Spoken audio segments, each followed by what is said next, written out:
Hello again, and welcome back to the Slow Flowers Podcast with Deborah Prinzing, episode 491. This is the weekly podcast about slow flowers and the people who grow and design with them. It's all about making a conscious choice, and I invite you to join the conversation and the creative community as we discuss the vital topics of saving our domestic flower farms and supporting a floral industry that relies on a safe, seasonal, and local supply of flowers and foliage. This podcast is brought to you by slowflowers.com, the free online directory to more than 830 florists, shops, and studios who design with local, seasonal, and sustainable flowers, and to the farms that grow those blooms. It's the conscious choice for buying and sending flowers. And thank you to our lead sponsor for 2021, Farm Girl Flowers. Farm Girl Flowers delivers iconic burlap wrap bouquets and luscious, abundant arrangements to customers across the U.S., supporting more than 20 U.S. flower farms by purchasing more than $9 million of U.S.-grown, fresh and seasonal flowers and foliage annually, and providing competitive salaries and benefits to 240 team members based in Watsonville, California, and Miami, Florida. Discover more at farmgirlflowers.com. For each podcast episode this year, we'll also thank three of our major sponsors. Our first sponsor thanks goes to new channel sponsor, Red Twig Farms. Based in Johnstown, Ohio, Red Twig Farms is a family-owned farm specializing in peonies, daffodils, tulips, and branches, a popular peony bouquet by mail program, and their Spread the Hope campaign, where customers purchase 10 tulip stems for essential workers and others in their community. Learn more at redtwigfarms.com. If you want to walk through a case study of a boutique retail florist and special events florist, today's guest is here to share. I'm so pleased to welcome Kelly Marie Thompson, owner of Floor Inc., based in Chicago. Floor Inc. is a diversified lifestyle boutique and special event design studio. Kelly formed the enterprise 19 years ago when she was just 22 years old and has based Floor Inc. on the value of delivering extraordinary experiences and offering a curated collection of home goods, fine jewelry, flowers, and custom design. Kelly Marie shares this message on Floor Inc.'s website. She writes, simply stated, "We can't imagine our lives without nature. Flowers and foliage are our language. They are the way we emote and the way we evoke the seasons. Our mission is to collaboratively work with our clients in order to craft an experience that stirs the heart, creates a mood, and tells a story. With imagination and technique, we weave every petal, frond, and vine into the next chapter, committed to creating extraordinary experiences." Floor Inc. is a member of the Slow Flower Society and has been featured in many online blogs and print magazines, including Martha Stewart Weddings, Vogue, Town & Country, Better Homes and Gardens, The Knot, and Floor Inc. was named one of the top 63 floral designers by Martha Stewart. This was a fabulous conversation to record last week and to share with you today. You'll see more photos of Kelly Marie Thompson, Floor Inc.'s floral designs, weddings, and events in today's show notes for episode 491 at deborahprinzing.com. I'll also share all of Floor Inc.'s social places so you can follow along and enjoy what Kelly Marie is doing. Let's jump right in and get started.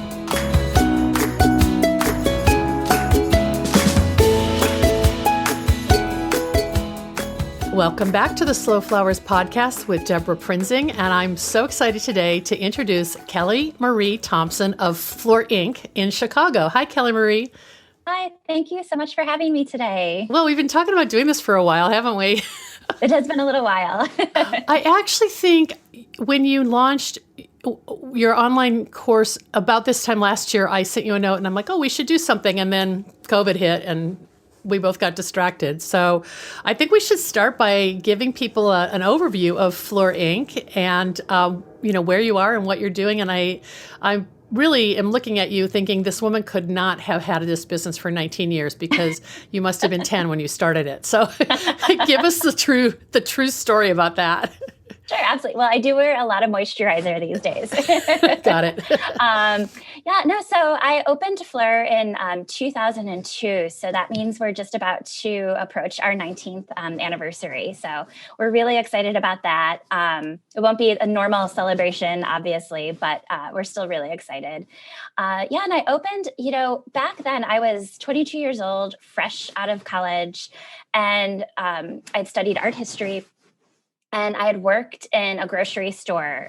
So that's where I really learned my background on floral. And, I learned things like how to pronounce Alstroemeria or Leptospermum, but I didn't have a huge training or background when it came to design outside of my art history degree and painting degree. Right. So Which has got to be influencing you all the time, Yes. just that discipline. You just have a different medium now. I do, exactly. And it's really shaped my understanding for color and depth and texture. And I bring that with me into every single design. So I opened up, I had a small storefront. I really thought we were just going to be a bucket flower shop because, boutique florists weren't really a thing that long ago, at least not in Chicago. There were a few, but it wasn't as popular of a business as it has certainly grown into, no pun intended. I do want to ask you, what do you mean by boutique? Because that's a term that means probably a lot different, definition than what it is today. So, yeah, that's a great question. So when I came up with the idea of opening our retail boutique, I knew I wanted to sell bucket flowers, sort of just hand ties ready to go. But I definitely wanted to include a heavy selection of gifts, lifestyle goods. Even back, 19 years ago, I always knew that it wasn't just about flowers for me. It was always about bringing people together and gatherings and dinner parties. So as we've grown throughout the years, our collections have grown and our offerings have grown. And when I'm purchasing for our retail, I always have in the back of my mind, like, how can this assist in a gathering? How can this assist in, communicating and being a part of, the other person that I'm inviting into my life, every day. So it's really, obviously weddings and special events are celebrations that bring people together, but our boutique is equally as important for that experience as well. So in your product mix, you have more lifestyle items that you think kind of support your flowers and vice versa. Exactly. Yeah. Lots of serving pieces for dinner parties. We recently, a couple of years ago, brought in fine jewelry. So we now sell engagement rings, which is really a special part of the process. Wow. Oh my gosh. That's a huge, that's an endeavor. It was. It was a scary thing. It was a goal for a very long time of mine, but it's always been a dream to have somebody start their entire process of, getting engaged and having Fleur as part of that story, all the way through, the last dance when, we were able to help service their floral too for their wedding. So. Oh my goodness. So are you in the same retail space when you first opened 19 years ago, or have you expanded on that front? Yeah, we've moved twice, actually. Our first location, the building had sold, so we had to shift out. That was after, I believe, 3 years. And then we moved, we were in our second location for 10. And then the landlord actually had just kind of decided they were going to move into a different direction. And honestly, at that time, I really thought about closing. It was not my decision to move. And there was not a lot of opportunity in the neighborhood that we were in that I saw that was the right fit for us. So I had to make a really big decision of kind of, go big or go home if we wanted to continue our retail and our special events. And I'm really glad that I kept going with it. It came very close to saying goodbye and to the retail side. Do everything. Oh, wow. I was really I had a big heart to heart, and I drove up to Michigan for the night, not too far from us in Chicago, and drank a little too much wine one night and wrote down all the pros and cons. And good idea. I woke up the next morning just ready to go, just ready to sign the new lease. Wow. So we started out with 1,800 square feet. and we now are between both our retail and our studio, we are 3,300 square feet. Okay. And they're kind of adjacent to each other. Exactly. What neighborhood is it in Chicago? The Logan Square neighborhood. Okay. And we've always been in that neighborhood. I was really drawn to it. I lived in it at the time when we opened, and I was always drawn to it because of its cultural diversity and a very strong artistic community that both of those still exist. So Fleur Inc. is kind of the neighborhood flower shop for pedestrians and, locals, as well as maybe a broader audience on the wedding side from people who come from all around the greater Chicago area. Is that fair to say? Absolutely. Yeah. And, we're really fortunate too. Chicago is a bit of a destination wedding city as well. So a lot of our clients are coming in from New York or California too. We're really fortunate of how many people will come in and say hi to us and ask us to be a part of their day. Wow, that's amazing. So as your business is kind of like you made this sort of, you renewed your vows with Fleur, Fleur Inc. about 5 or 6 years ago. You've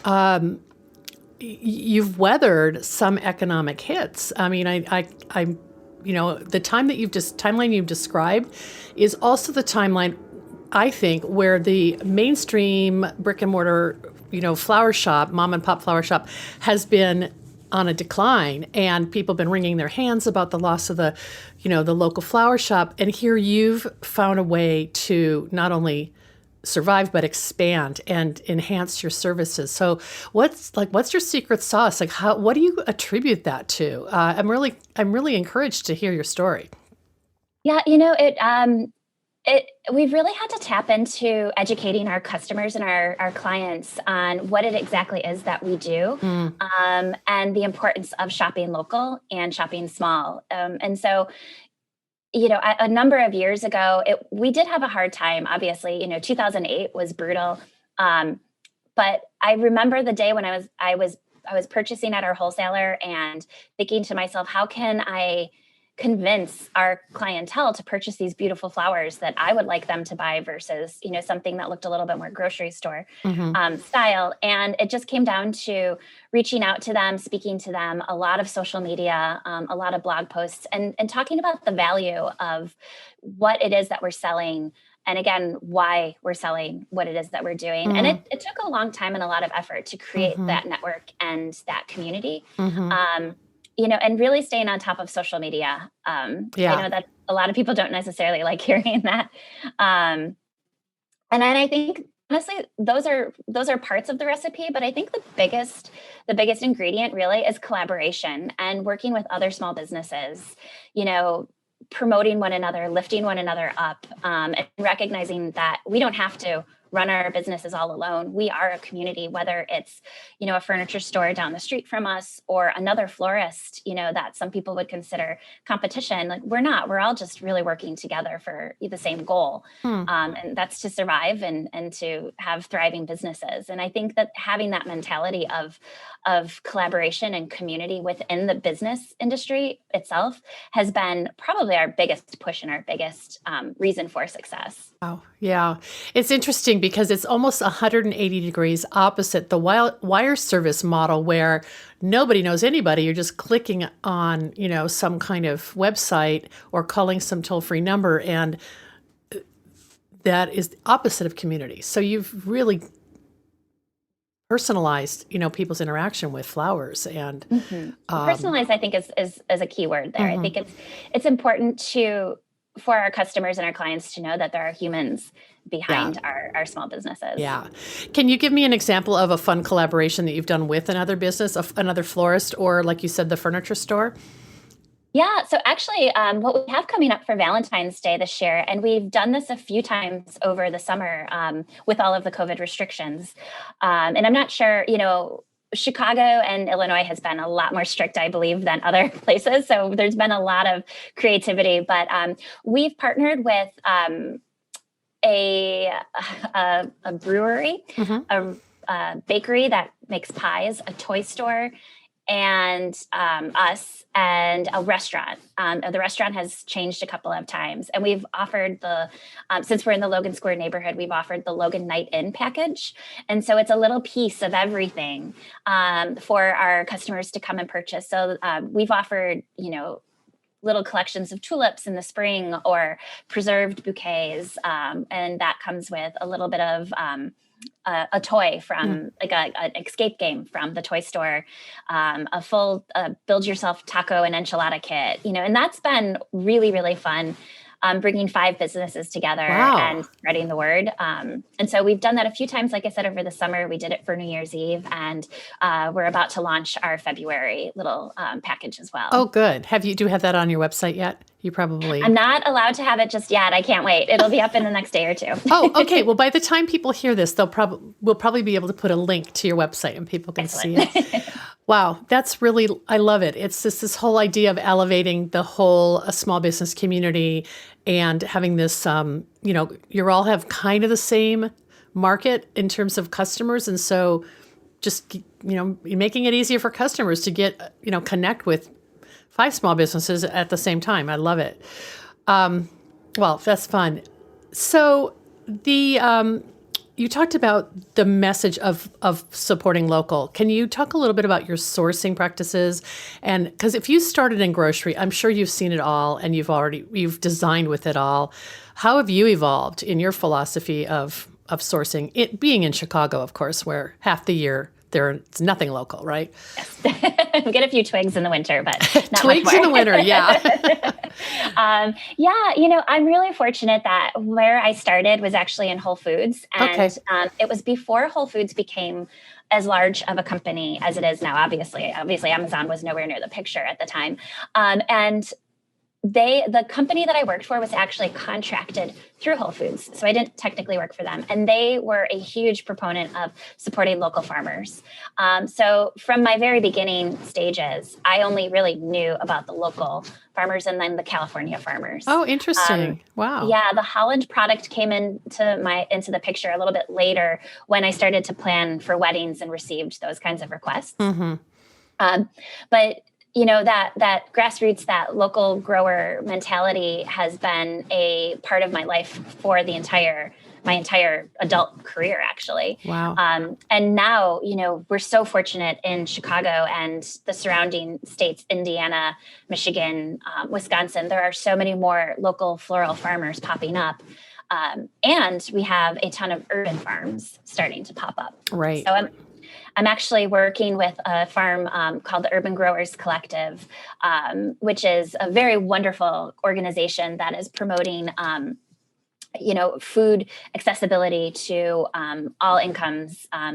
They're just a fantastic organization in Chicago, and we're going to be growing with them. We're going to be sponsoring some of their flowers and helping them grow over the summer and then purchasing those flowers from them directly. Oh my gosh. That's very thrilling for us. Yeah. So they've kind of had a food focus and you've come along and said, hey, I've got something else I'd like you to grow. Can you grow flowers for me? Yeah, I just gave them our wish list and we're figuring that out. And then we're gonna purchase all of the seeds. And it's been really a delight. It's been a true delight. Yeah. And you're incubating their growth as well. And Kelly Marie, I think this is so interesting because that's the very kind of romance story that the media is going to pick up on. I mean, your customers will obviously support it, but I feel like that kind of, luxury florist partners with urban farm, even it sounds like it might be a nonprofit. I mean, that sounds like a wonderful way to, get some publicity for all of you. Yeah, I'm really happy for that. And I think that the most important part about it for me is that, and I actually forgot about this for a little bit. When I first graduated college, before I decided to open Fleur, one of my biggest goals was to actually start an urban farm to teach, low-income neighborhood children how to grow their own food. And at that time, many, many years ago, I didn't know about any programs that had been developed at that time. And so I kind of shifted into, becoming a small business owner.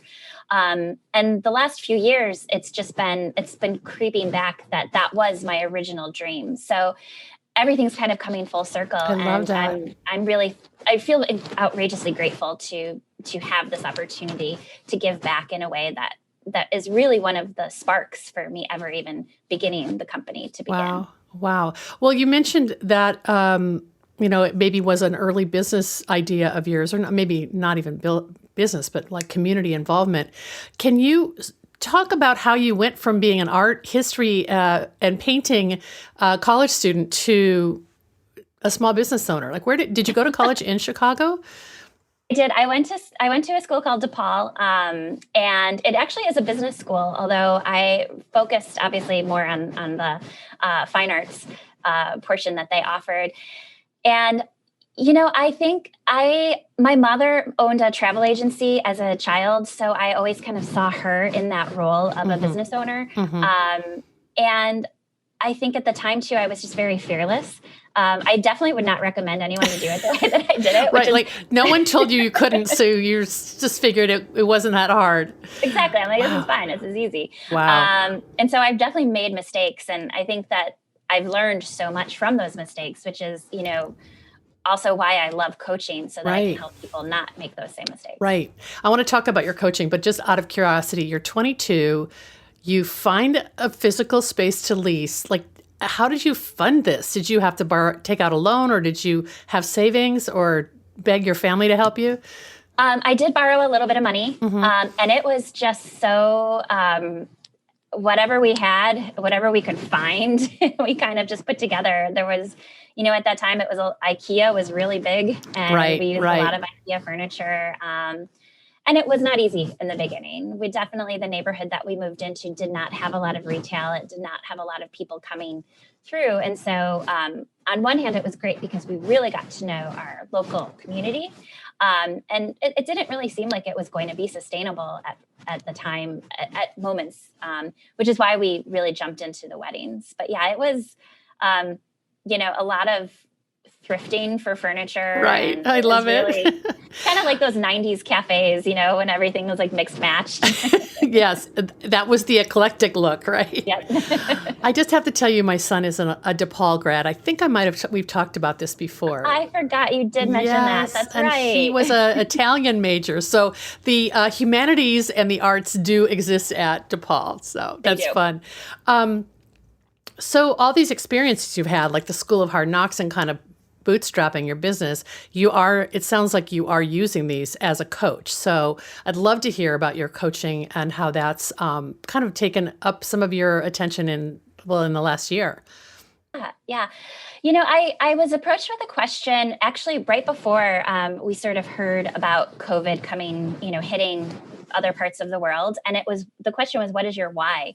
And I couldn't answer it at the time. I think I had just kind of hit a wall of, doing the same thing for 18 years is kind of, it can get a little boring. Yeah. And so I spent about 6 months kind of looking at, I have all of this knowledge. I have people reaching out to me regularly, asking me for advice, and if they could just pick my brain. And I wanted to put it into some kind of format that it was easy for people to follow. So I spent 6 months writing out this course and filmed it in about 4 days.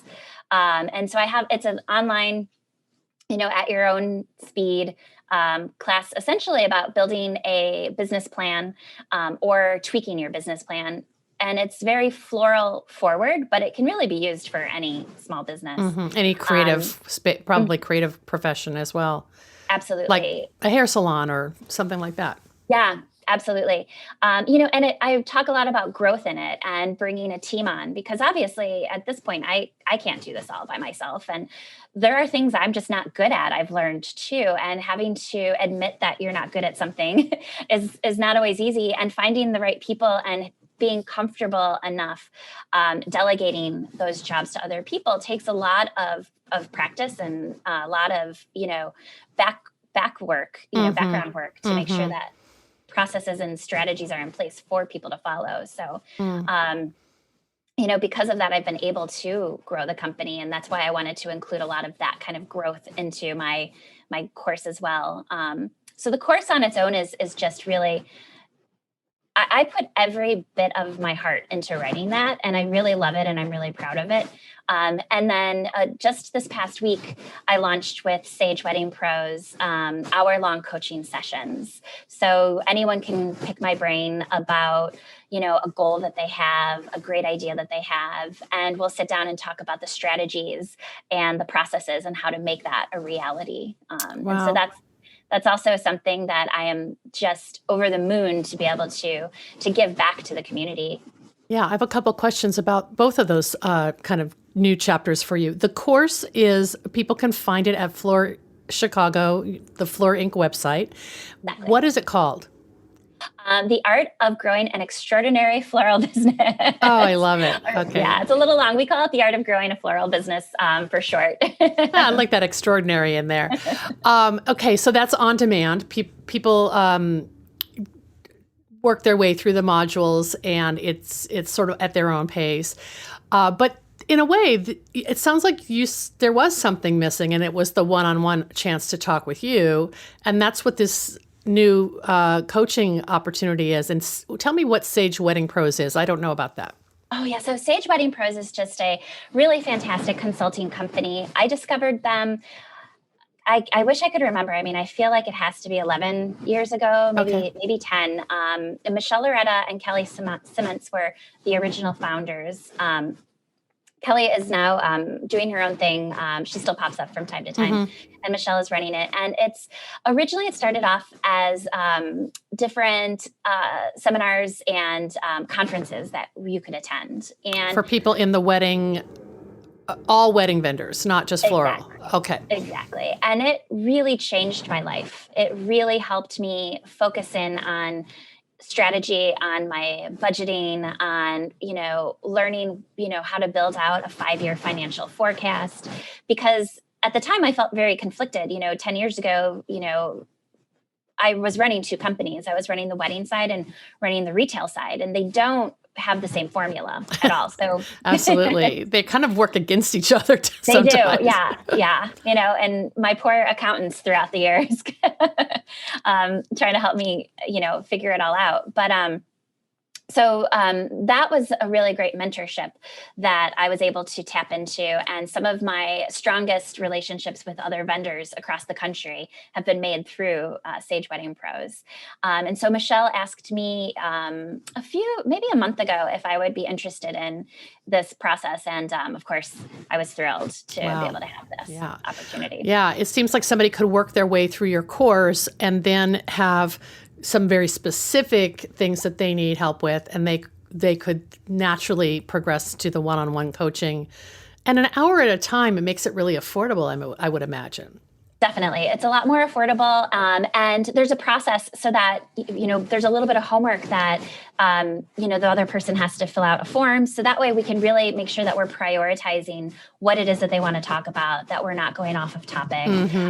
Because I want everyone to walk away from this saying, oh, wow, I had an aha moment, or I just figured out what my secret sauce is, versus, just kind of, getting lost in that, like, oh, I'm so stressed out conversation. Yeah, the more specific, the better, probably for that. We didn't really talk about how your wedding and event side of your business is going. So give us a little snapshot, and then I know you've got something else on the horizon I want to talk about. On a typical pre-COVID year, how many weddings and events was Fleur Inc. handling, typically? So when I was doing everything myself, I would do about 65 weddings a year, which was just, no one should ever do that. Yeah, crazy. Too many opinions, too many thoughts. And so that's when I learned I needed to hire on a designer. We brought it down to 50 at one point. And I think we're probably now, pre-COVID, I had 2 designers.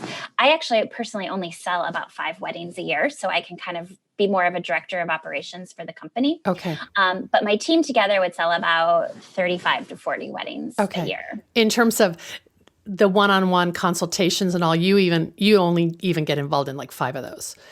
Exactly. I see. Yeah. But it's nice to have that cross training where there are multiple people who can meet with or handle an inquiry. It's not just always on your lap. Absolutely. And, we're a really tight knit crew too. I'm still in there. I'm still designing. I'm still making the arrangements. We're still discussing, mechanics together. If a client comes in with, a big ask and we're like, oh, well, let's figure out this challenge. We're still all working on it together. I just, in order for me to run the company as a whole, it was really advantageous to bring on these outrageously creative, people to come in. Yeah.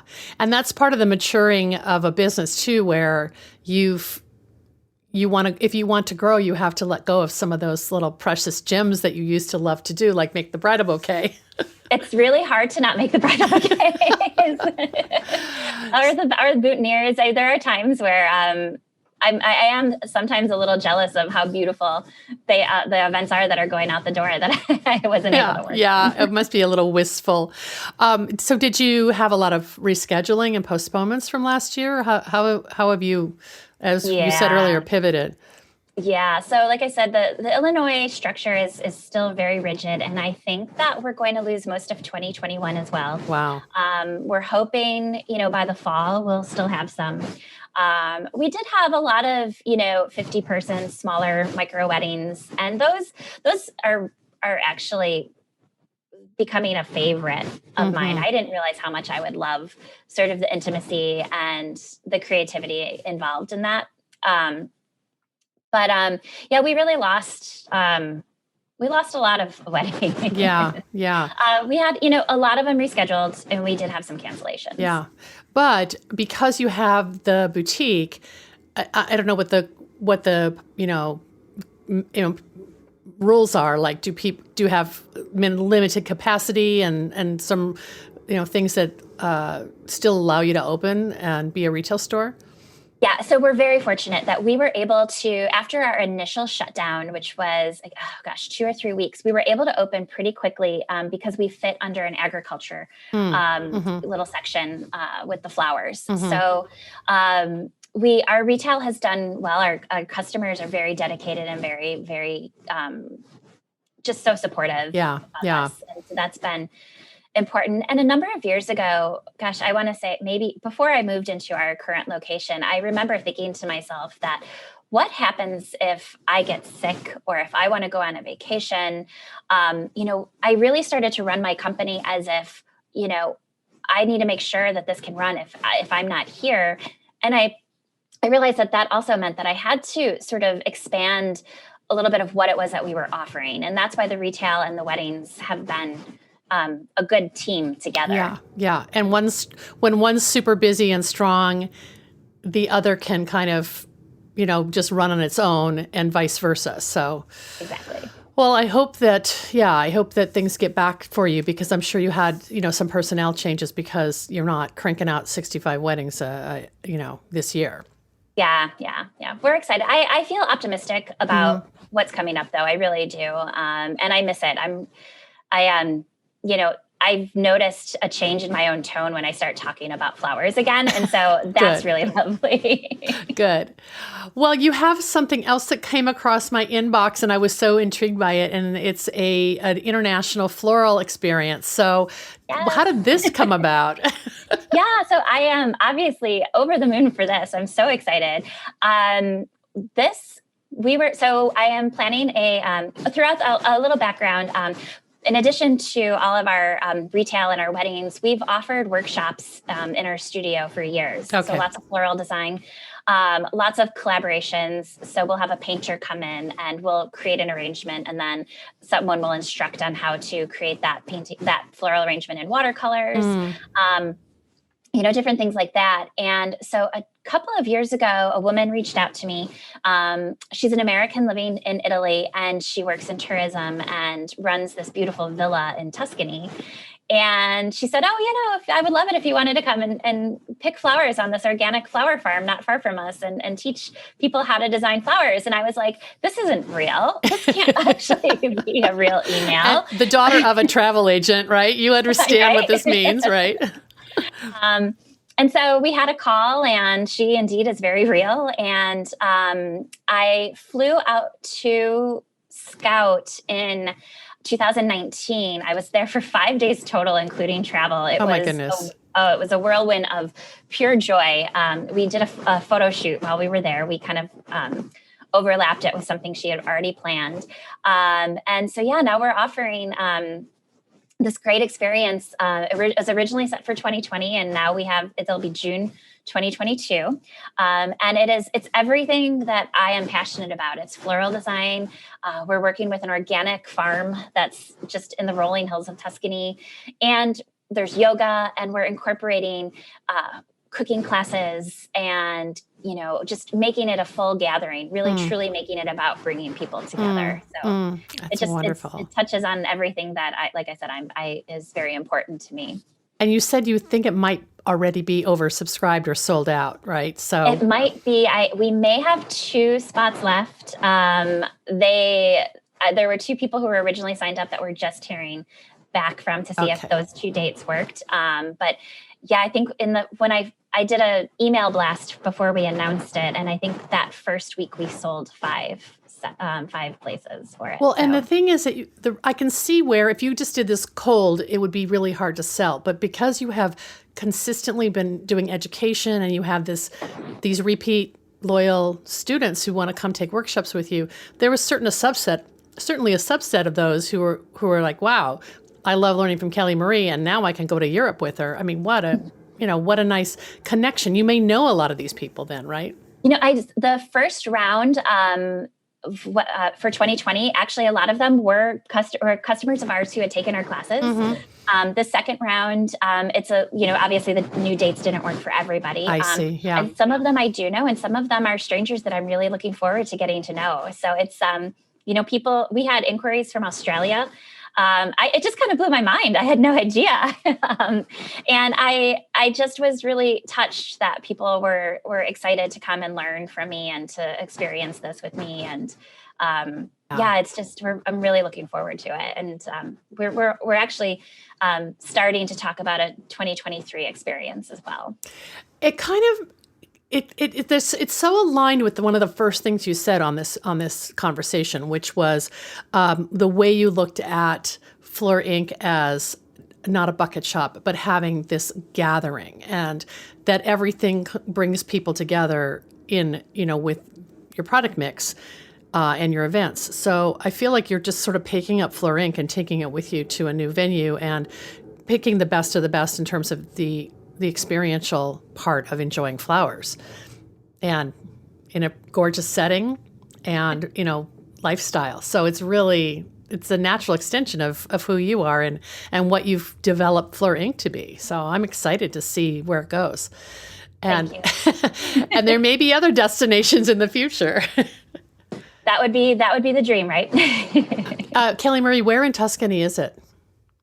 So we are in a little town called Città della Pieve, and it's, I would say, maybe 30 or 40 minutes outside of Montepulciano. I have such vivid, wonderful memories of doing something like this when I turned 50, and I rented a villa in a little town called Montisi, which is south of Siena, and all my garden writer girlfriends and old friends from, childhood came. We had 10 or 12 of us in a villa for a week. And we did have some amazing garden tours, but we were there in October, so we weren't able to find any flower farms. But now I'm just reliving that, listening to you. You're going to have a wonderful time. That's so exciting. Well, I am also excited you're going to come to the Slow Flower Summit. So I'm really glad that you're available June of 2021 so I can meet you in person. I hope that works out. We're trying to be optimistic. Yep. We are as well. Our fingers are crossed. Yeah, great. Well, I'm so excited that you're going to share photos of some of your shop and your designs and all that you're working on. We'll definitely have information about your online course and the coaching. So I think that's a really a kind of rounding out who you are as a floral entrepreneur and sharing that knowledge, because you didn't have a Kelly Marie Thompson to help you when you started. You had to do it yourself. And that's why you have all this knowledge to share now. Exactly. And I can't wait to do that. That's great. Thank you so much. This has been such a great conversation. And it's just kind of falling at the beginning of the year. It seems very fortuitous to look on the horizon and know that there's a lot of ways for people to plug in their own businesses, that this may influence their decisions as well. I guess the biggest recommendation is go away for 24 hours, drink a lot of wine, and write a pro and con list and be honest with yourself. Yeah, that'll do it. Thanks so much, Kelly Marie. Thank you.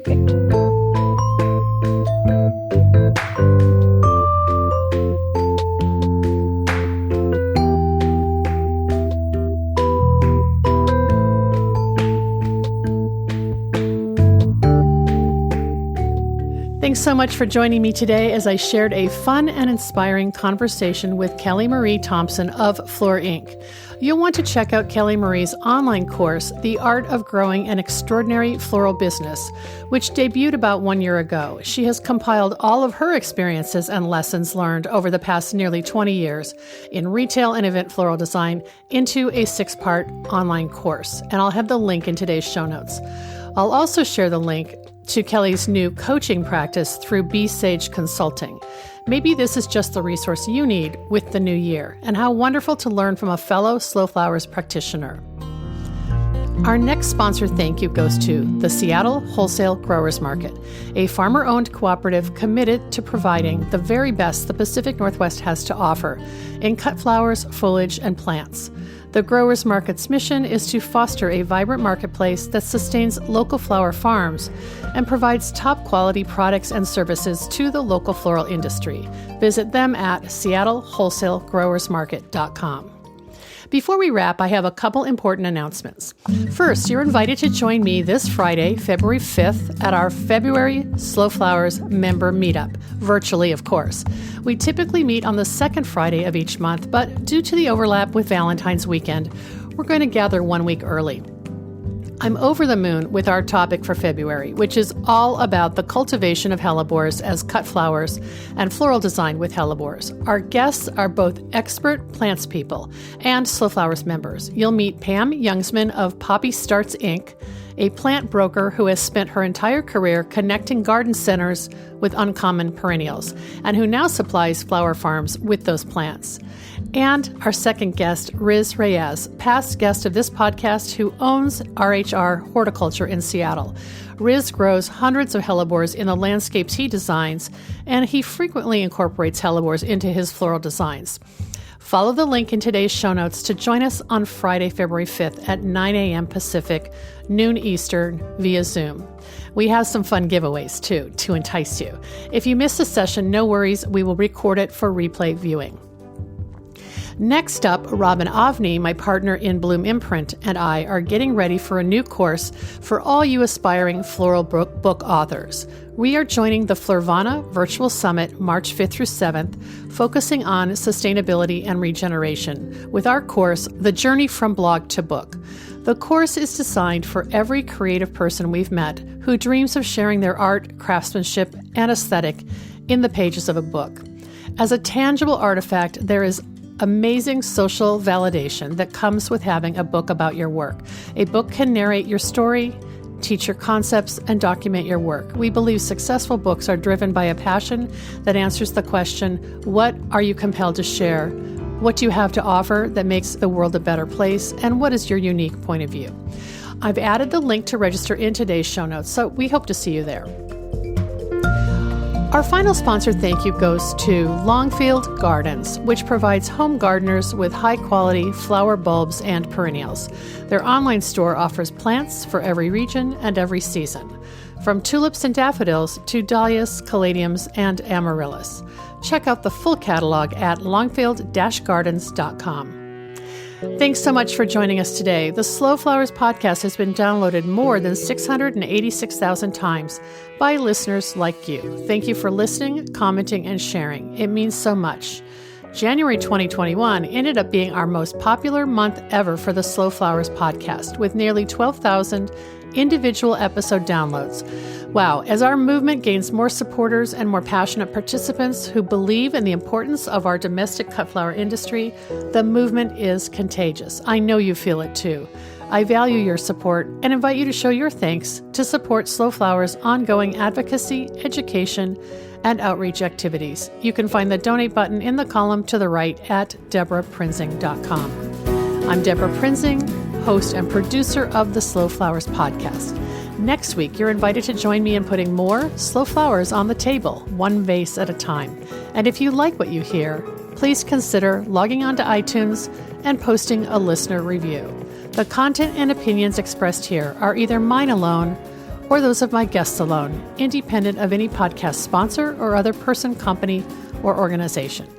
The Slow Flowers podcast is engineered and edited by Andrew Brenlin. Learn more about his work at soundbodymovement.com.